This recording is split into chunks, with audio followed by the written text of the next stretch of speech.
राजस्व प्रशासन, शिवाजी का देखना है राजस्व प्रशासन।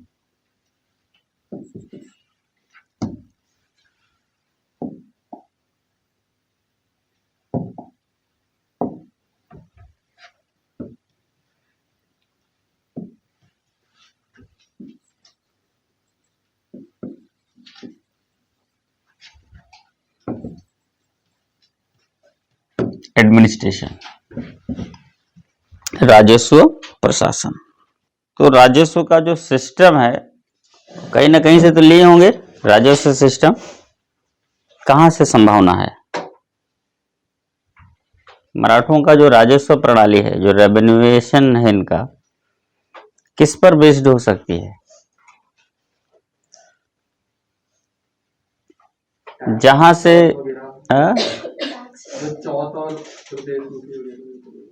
नहीं, ये नहीं, ये पूरा सिस्टम है एक जो रेवेन्यूएशन है पूरा का पूरा, इकोनॉमी है इनकी, इकोनॉमिक सिस्टम है ये। मैं ये कह रहा हूं कि कोई वंशानुगत शासक तो है नहीं कि इनके पिताजी बहुत बड़े शासक रहे होंगे, फिर उनके पिताजी खानदानी शासक, ऐसा तो कुछ है नहीं। डायनेस्टीज टाइप का नहीं, पहली बार ये सत्ता बनी है। तो कोई पैटर्न आएगा तो कहीं ना कहीं से लागू होगा। तो ये रेवेन्यूएशन इन्होंने लिया कहां से है, या कहां से, किस पर आधारित हो सकता है? सीखा होगा, मुद्दा ये है। तो जहां से सीखा होगा वहीं से लिया होगा। तो पहली बार इनको एंट्री मिली है अहमदनगर में, और अहमदनगर में जो पूरा प्रशासन जो संचालित हो रहा है वो मलिक अंबर के सिद्धांतों पर आधारित है। तो वहां से सीखा पहली बार। अगर देखा जाए तो पॉलिटी या पॉलिटिकल एंट्रेंस भी इनका उसी समय हुआ है अहमदनगर में। ठीक है, तो आप सीधे सीधे लिख सकते हैं कि कहां पर बेस्ड है, किस पर आधारित है। अगर क्वेश्चन प्री का क्वेश्चन है और एक आध बार आया भी है। तो शिवाजी की या मराठों की बेसिक जो भूराजस्व व्यवस्था है वो मलिक अंबर के सिद्धांतों पर आधारित थी। ठीक है, द रेवेन्यू, नोट कर लीजिए, the revenue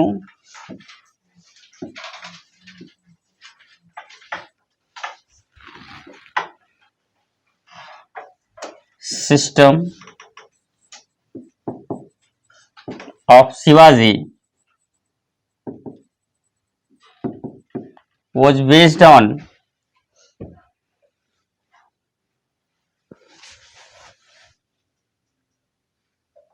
based on the principle of Malik Ambar.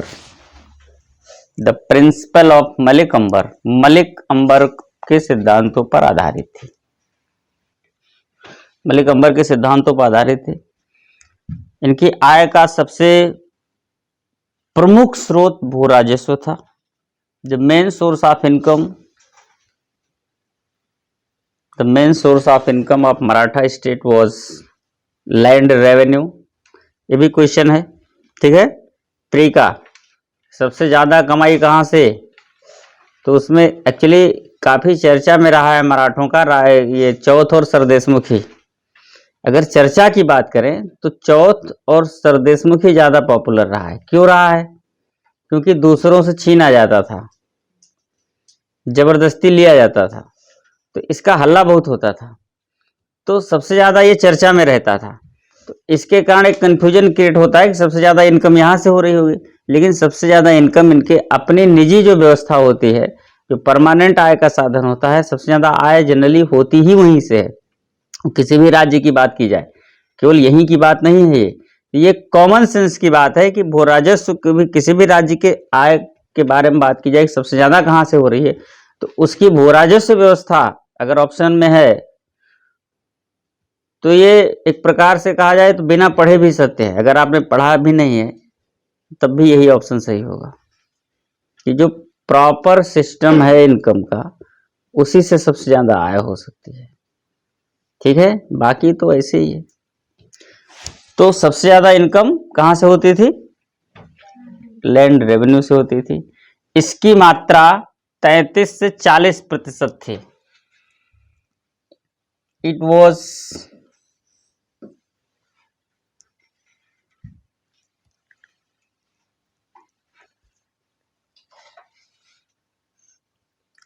Implemented from 33% to 40%, 33 से 40%। एक्चुअली भूमि के प्रकारों के आधार पर लागू होता है। जो कोई भूमि कम उपजाऊ है, ठीक है, या ज्यादा डिजास्टर हो जाते हैं तो वहां पर कम लिया जाता है, कोई ज्यादा फर्टाइल है तो वहां से ज्यादा। तो कुल मिला के एग्जैक्ट एक तो नहीं, 33 से 40%, 1/3 टू 2/5, इसको भी ध्यान में रखा कीजिए, ठीक है। 2/5 इस फॉर्मेट में भी पूछ लिया जाता है, उस फॉर्मेट में भी पूछ लिया जाता है, दोनों दिमाग में बना रहना चाहिए। 1/3 टू 2/5 इतना जो है कलेक्ट की जाती थी, ठीक है। It was implemented from 33% to 40%। Shivaji चाहकर भी देशमुखी अथवा जमींदारी व्यवस्था को समाप्त नहीं कर पाए। Shivaji did not abolish the land holding or Deshmukhi system, the land holding or Deshmukhi system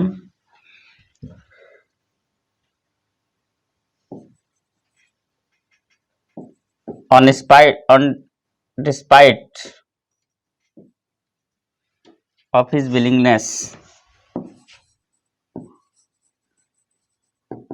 and despite of his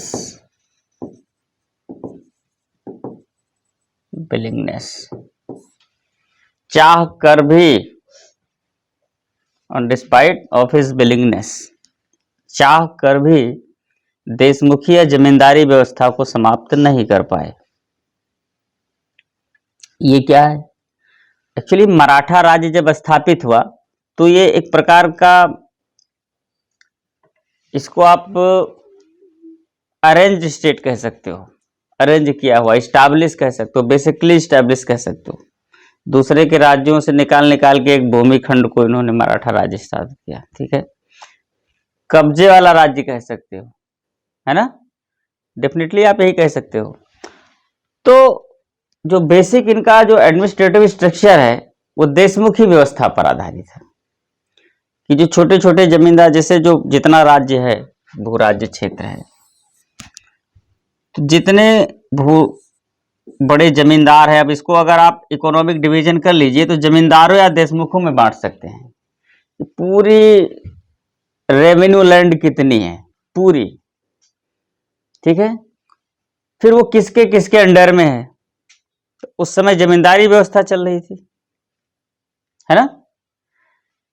तो एक जमींदार के जैसे एक गांव या दो गांव की भूमि खंड आती है, रेवेन्यू लैंड है, उनके अंडर में किसान होते हैं जो उस पर खेती करते, उत्पादन करते, एक निर्धारित उत्पादन का एक निर्धारित परसेंट जमींदार को देते हैं, और जमींदार जितना जमा कराना होता है ले जाके राजकोष में जमा कराता है, जितना खुद लेना होता है सब डिक्लेयर है। तो जमींदार एक प्रकार से राजस्व प्रशासक हो गया, उस गांव का मालिक हो गया, भूमि का मालिक गांव का मालिक माना जाएगा, ठीक है। उसको देशमुख कहा जाता। जमींदार तो एक कॉमन नाउन है, ये कॉमन नेम है कि जमींदार, लैंड होल्डर। एक्चुअली प्रॉपर तरीके से वहां के लिए उसको प्रॉपर नाउन के रूप में अगर देखा जाए तो वो है देशमुख, मराठी भाषा में उन जमींदारों को देशमुख कहा जाता था। तो जब शिवाजी ने राज्य स्थापित किया तो सबसे पहले किनको अपने अधीन किया? एक एक लोगों को नहीं, उन जमींदारों को पकड़ लिया। तो राज्य में कितने देशमुख हैं उतने देशमुखों का एक राज्य स्थापित हो गया। तो ये सब देशमुख हो गए। तो जब शिवाजी पहुंचे, मतलब जब शासक बने, तो इन्होंने अपने आप को सर देशमुख कहा कि देशमुखों का देशमुख, राजा ही देशमुखों के बने थे, इन्होंने अपने आप को सर देशमुख कहा।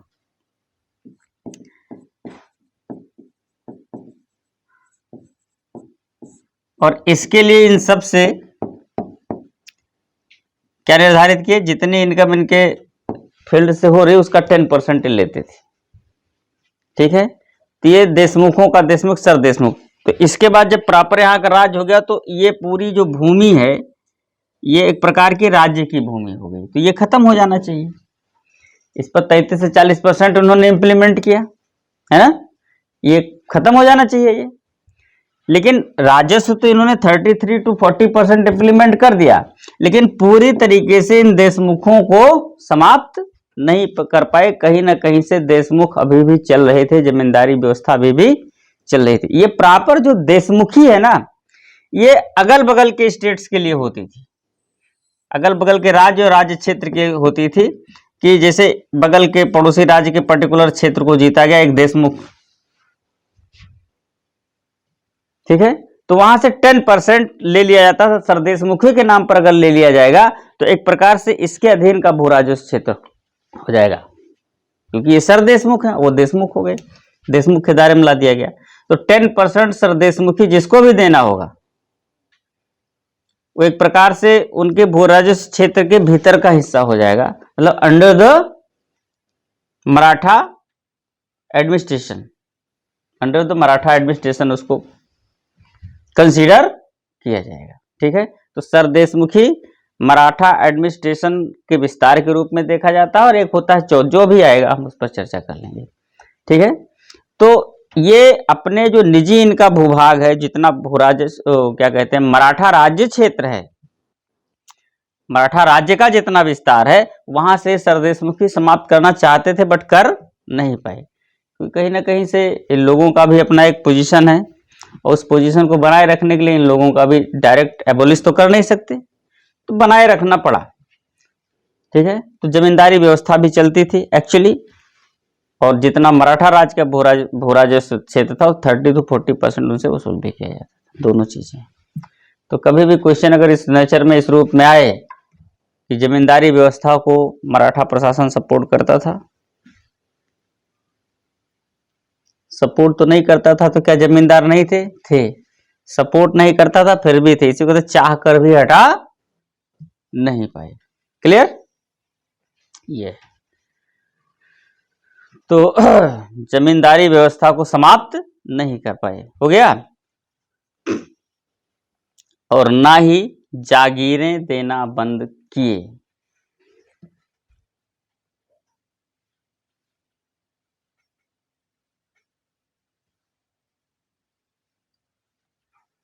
और ना ही जागीरें देना बंद किए, and could not be finished to provide the jagir and mokas, जागीर अथवा मोकास, इसको मोकास कहा जाता है, जागीर, मोकास और जागीर, जागीर से मोकास को देना, ये ना तो ये बंद कर पाए, could not be finish to give the jagir और मोकास, ठीक है, हो गया। तो ये भू राजस्व व्यवस्था इनका इस पर सिस्टम पर आधारित था, इतना % लिया जाता था मलिक अंबर के, ठीक है। अब आप लिखिए, शिवाजी के आय के 2 अन्य महत्वपूर्ण साधन थे, there was 2 other important source of income of Shivaji, Shivaji के आय के 2 अन्य महत्वपूर्ण साधन थे, there was 2 other important source of income of Shivaji, ठीक है। नंबर 1 चौथ,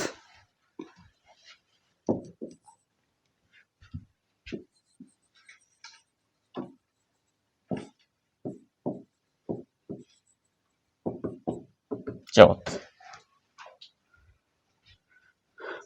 ये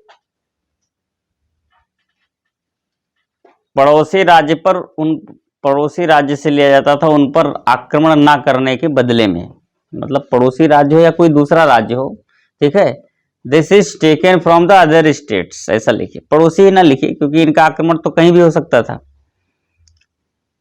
this was taken from the other states on the condition of not to attack on that, on the condition of not to attack on that, उस पर आक्रमण ना करने के लिए चौथ लिया जाता था। जैसे कोई भी राज्य है, इनका मैसेज पहुंच जाता था वहां कि जो भी कमाई हो रही है 1/4 हिस्सा, 1/4 आप पर ईयर प्रोवाइड करा दीजिए। भाई क्यों? बोले ऐसे ही, इससे हम आप पर आक्रमण नहीं करेंगे, आपको मारेंगे नहीं। एक प्रकार का जबरदस्ती का टैक्स है। इससे उसके प्रशासन या उसके किसी भी प्रकार की संप्रभुता से कोई लेना देना नहीं है। वो अपना शासन कर रहा है, बस वहां के इनकम का 1/4 हिस्सा इनको चाहिए। चौथ हो गया, ठीक है। इसकी मात्रा 1/4 है। It's quantity was 1/4 of the total income of the state. अथवा कितने परसेंट हो गया? 1/4 या कितने परसेंट? 25% और 25%, ठीक है।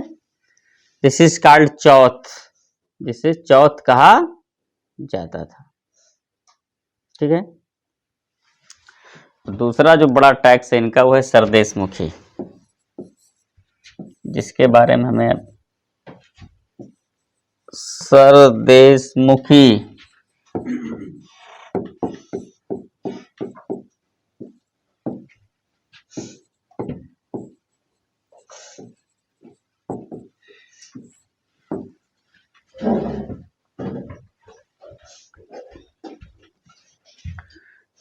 ठीक है।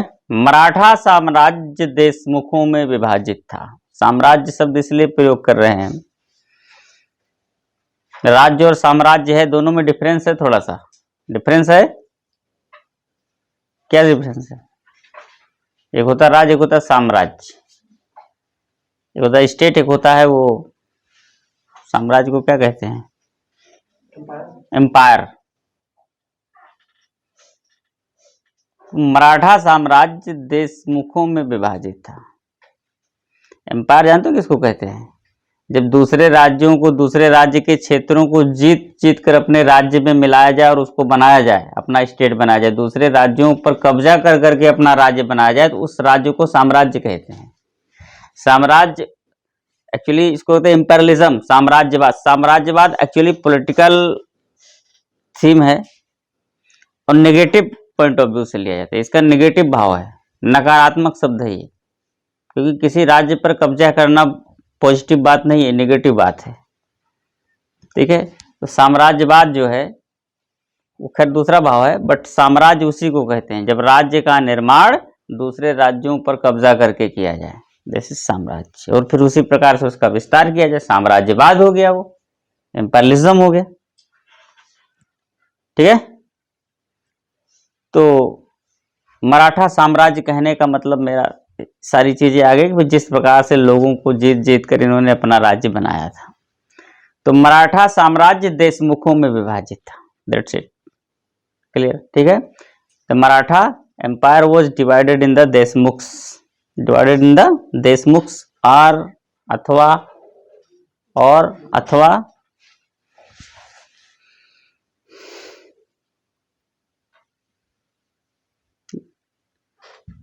जमींदारी सिस्टम अथवा और लैंड होल्डिंग सिस्टम। देशमुख को लैंड होल्डिंग सिस्टम भी आप कह सकते हो, ठीक है। शिवाजी अपने आप को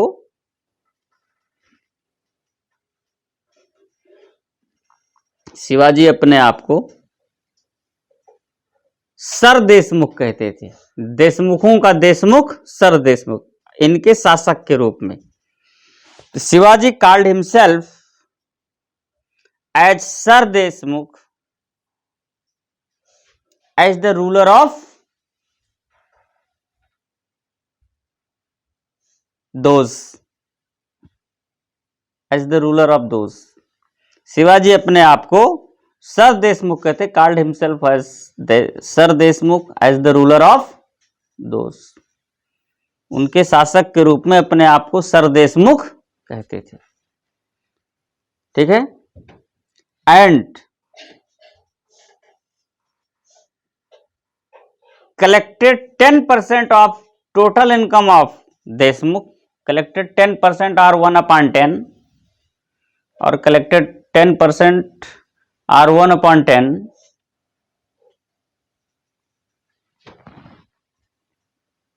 of total income of the Deshmukh. This is called sir Deshmukhi. जिसे सरदेशमुखी कहा जाता था। ये हो गया एक्चुअली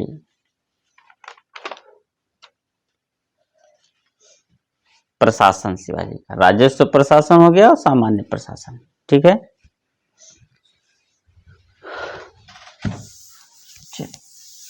पैराग्राफ चेंज करिए। शिवाजी की मृत्यु 1680 में हो गई। Shivaji got died was died in 1680. Shivaji was died in 1680.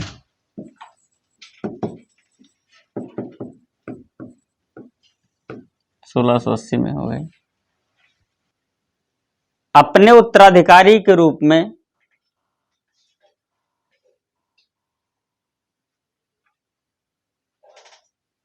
इन्होंने अपने दूसरे पुत्र राजा राम को चुना था।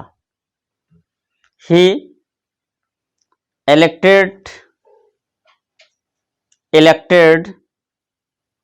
his second son Raja Ram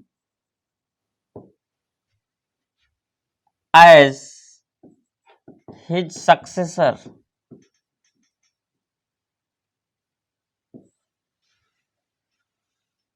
क्यों?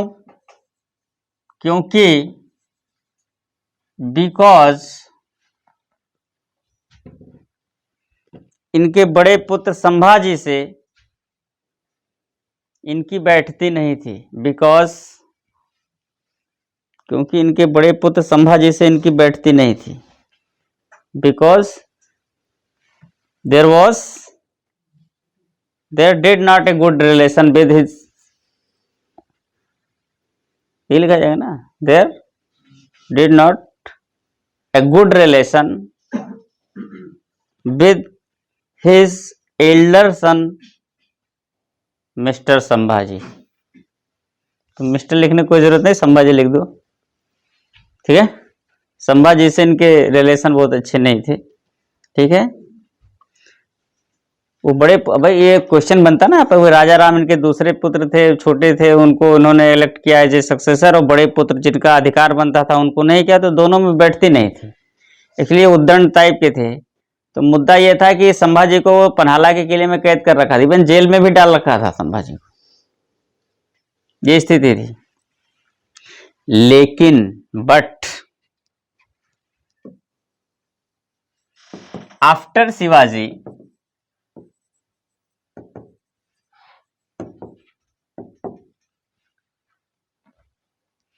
संभाजी, आफ्टर शिवाजी लिखिए, Sambhaji captured the throneship, Sambhaji captured the throneship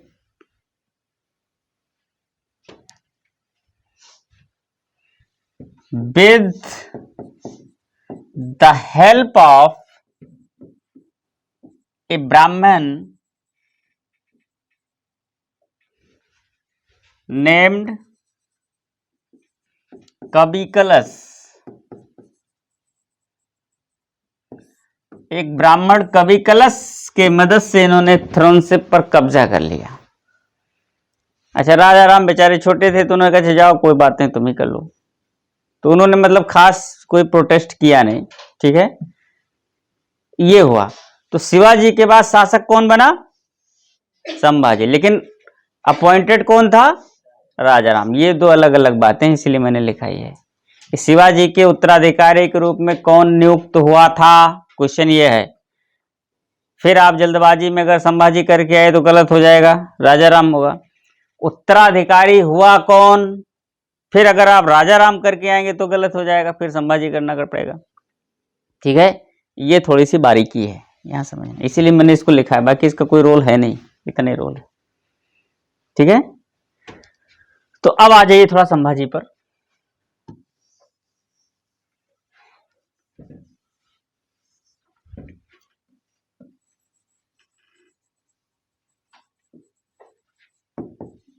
Sambhaji 1680 से लेकर के 89 तक शासक रहे हैं आफ्टर शिवाजी। इन्होंने, इनके समय में अष्ट प्रधान महत्वहीन हो गए। The Ashtapradhan become non important या unimportant in the time of him because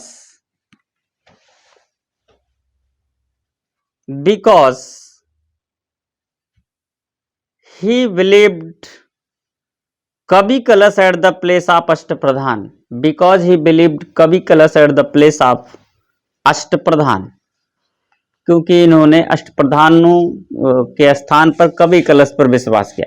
मतलब पूरे प्रशासन की जिम्मेदारी कवि कलश के माध्यम से करवाई, इन्होंने बिलीव नहीं किया किस पर, अष्टप्रधानों पर। तो महत्वहीन हो गया, थोड़ा नॉन इम्पोर्टेंट हो गया क्या, अभी भी क्वेश्चन है अपने आप में। खैर,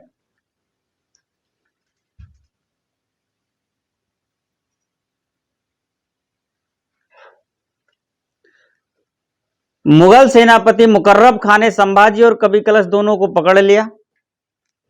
अब देखो, मुगलों से लगातार लड़ाई तो चलती रहती है, तो एक संघर्ष में पकड़ लिया, ठीक है। The Mughal commander in chief Muqarrab Khan, Mughal commander chief Muqarrab Khan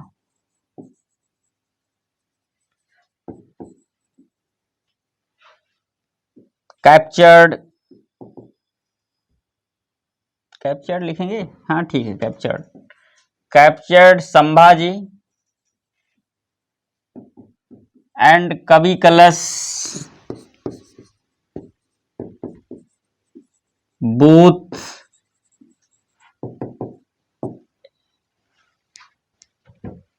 in a battle लिखें या कंट्रोवर्सी लिख लीजिए, इन ए कंट्रोवर्सी, एक संघर्ष में, ठीक है।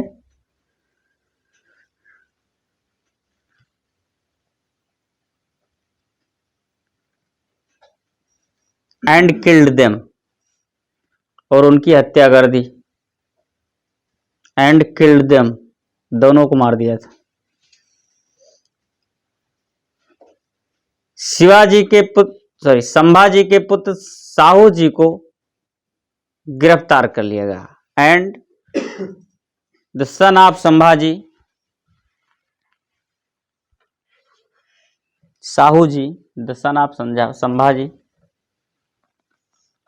कौन, साहू जी उनका नाम है, साहू जी वॉज अरेस्टेड, उन्हें गिरफ्तार कर लिया गया, मतलब कैद, ठीक है। एंड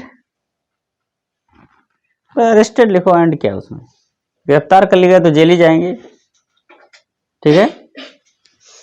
तो अब इतना ध्यान रहे यहां पर कि साहू जी मुगल कैद में हैं, इसको दिमाग में बनाए रखिएगा। साहू जी कौन है, संभाजी के पुत्र हैं। हर एक लाइन का अपना इंपॉर्टेंट है, ठीक है। तो साहू जी संभाजी के पुत्र हैं और इस समय मुगल कैद में हैं, चले गए। जब हम उनको रिहाई देंगे, जमानत देंगे, तभी छूटेंगे, अदरवाइज वो रहेंगे बंद। तो दिमाग में पड़ा रहेगा वो बंद है जेल में मुगलों के, ठीक है, छोड़ दीजिए। अब राजा राम दोबारा शासक बने।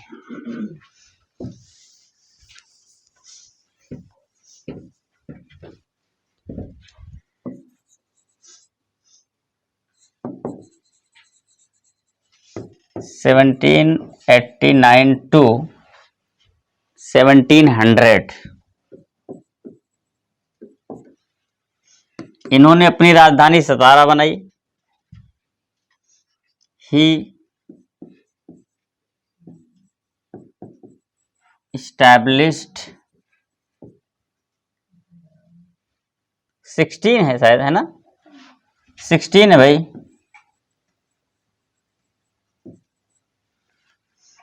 established his capital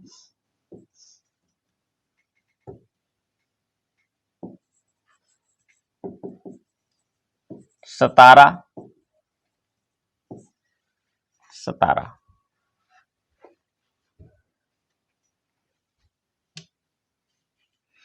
राजा राम ने एक नए पद प्रतिनिधि का सृजन किया।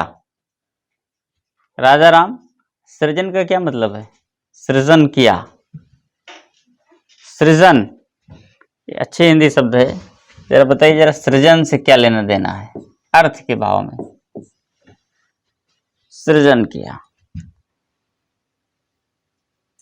सृजनात्मक क्वालिटी या गुणवत्ता है, क्रिएट, ये सही है, क्रिएट, सृजन। सृजन का मतलब होता है क्रिएट करना, ठीक है। सृजनात्मकता को अंग्रेजी में कहते हैं क्रिएटिविटी। तो राजा राम ने एक नए पद प्रतिनिधि का सृजन किया। Raja Ram created a new post named प्रतिनिधि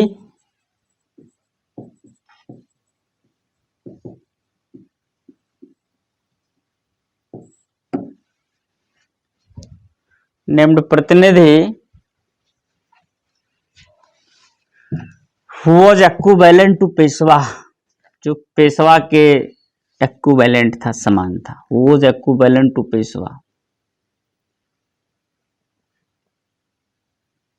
क्योंकि राजा की अनुपस्थिति में पेशवा कामकाज देखता था ना। तो यहाँ मुगलों से लड़ाई में ये जिंजी के किले में 8 वर्षों तक कैद रहे। ये सब कहानी है, ये सब बहुत लिखना नहीं है उतना, कैद रहे, सब ऐतिहासिक कहानी है। 8 वर्षों तक मुगलों ने जिंजी के किले में कर्नाटक में इनको पैक रखा, निकलने नहीं दिया। तो फिर मराठा शासन का कार्यभार कौन देखता? पेशवा देखता। तो पेशवा देख ही रहे, लेकिन फिर अपने स्थान पर एक प्रतिनिधि नाम का एक अधिकारी भी नियुक्त कर दिया पेशवा के सपोर्टर के रूप में, ठीक है। और फिर पूरा मराठा प्रशासन चलाया गया। कब? जब ये जंजी के किले में कैद रहे, 8 वर्षों तक कैद रहे ये। और निकलने के बाद फिर सतारा इन्होंने राजधानी बनाई थी, ठीक है। तो राजधानी वैसे इसके पहले कहाँ थी मराठों की? मराठों की राजधानी कहाँ थी इसके पहले? शिवाजी की राजधानी बताओ।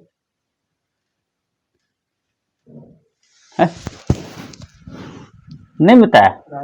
रायगढ़ थी शायद, लिखा है भी किसी भाव में, लिखा है नहीं लिखा है? लिखवाया होगा, पक्का है, हैं? हाँ लिखवाया होगा। तो रायगढ़ राजधानी थी शिवाजी की, अभी तक चल रही थी। राजा राम ने जेल से निकलकर, मतलब वहां जो घेरा था, मुगल घेरे से निकलकर राजधानी इन्होंने सतारा ट्रांसफर कर दी। खैर, तो अष्टप्रधान इनके पहले वाले में नॉन इंपॉर्टेंट हो गया था, और यहां पर इंपॉर्टेंट इतना बढ़ गया अष्टप्रधानों का कि अब 8 से 9 प्रधान हो गए। प्रतिनिधि भी जोड़ लीजिए ना उसी में। इनके समय में अष्टप्रधान में अर्थ अष्टप्रधानों की संख्या बढ़कर 9 हो गई। अब अष्टप्रधान एक नाम हो गया ना, संख्या से अष्टप्रधान है तो 9 प्रधान तो कहाँ नहीं जाएगा, एक प्रॉपर नाउन आ गया ना वहां पर कि अष्टप्रधान। तो संख्या बढ़ा दो, अष्टप्रधानों में अब 9 प्रधान हो गए। 9 अष्टप्रधान increased by 9 members, 9 Pradhan, increased by 9 Pradhan heads।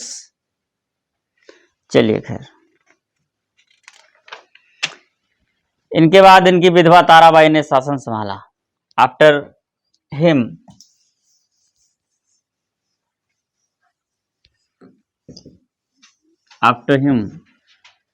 his widow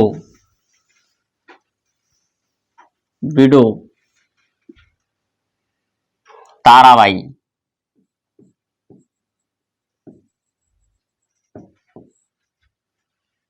handled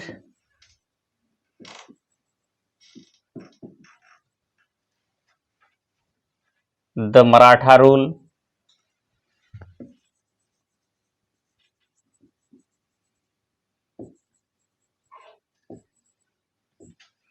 कब से? फ्रॉम 1700 टू 1707, 1700 से 1707 तक।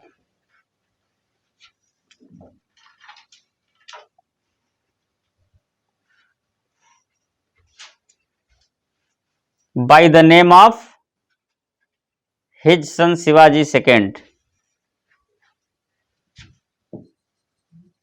by the name of his son Shivaji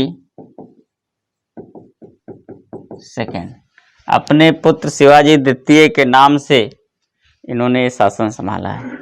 मतलब इन्होंने शासन तो इन्होंने किया है, बट शासक के रूप में ये नहीं है। शासक तो शिवाजी द्वितीय पुत्र है, इनका छोटा है, तो मतलब ऑफिशियल रजिस्ट्री तो उसी की है शासन सत्ता पर। ये तो केवल ओवर रूल क्या गार्जियनशिप कर रही हैं, तो गार्जियनशिप कर रही, केवल गार्जियनशिप नहीं कर रही, शासन सत्ता ही पूरी यही देख रही है। एक प्रकार से शासक का काम तो यही कर रही हैं, लेकिन नाम जो है शिवाजी द्वितीय का, जो इनके अपने पुत्र शिवाजी द्वितीय के नाम से इन्होंने 1700 से 1707 तक मराठा शासन को संभाला। That's it.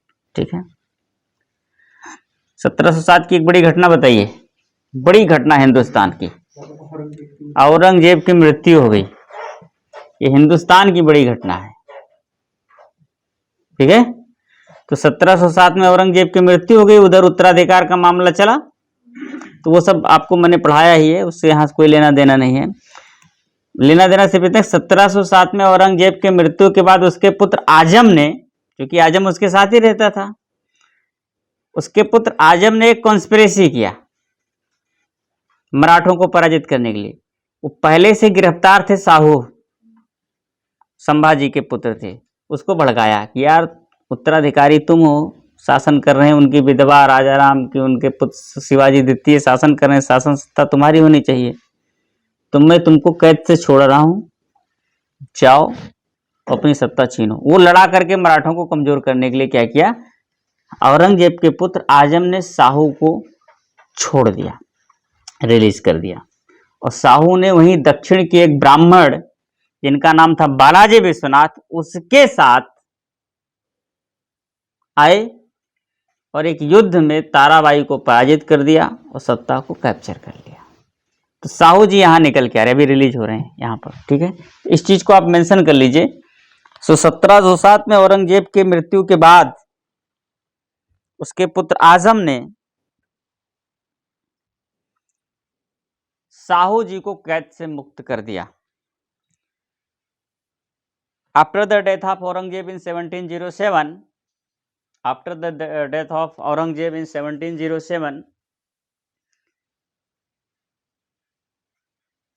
his son Azam, Muhammad Azam, his son Azam released Sahuji, released Sahuji। ठीक है, अगली लाइन में लिखिए, इसको फुल स्टॉप कर दीजिए। After that Sahuji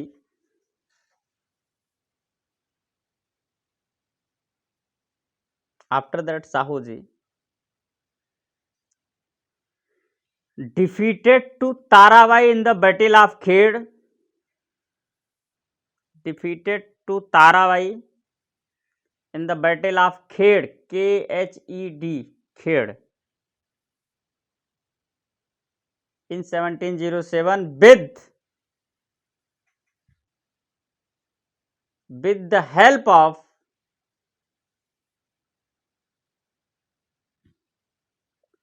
a southern Brahman, with the help of a southern Brahman, एक दक्षिणी ब्राह्मण named बालाजी विश्वनाथ। एक्चुअली बालाजी विश्वनाथ, एक प्रकार से बालाजी विश्वनाथ ने ही साहू को जिताया। सही बात तो यही है, बालाजी विश्वनाथ। इसके बाद साहू ने ताराबाई को खेड़ के युद्ध में पराजित कर दिया। साहू ने ताराबाई को दक्षिण के एक ब्राह्मण बालाजी विश्वनाथ के साथ मिलकर या उसकी मदद से खेड़ के युद्ध में पराजित कर दिया। ये लिखना है, खेड़ के युद्ध में पराजित कर दिया। क्लियर? इन 1707 में। और गद्दी पर अधिकार कर लिया, captured the throne, captured the throne.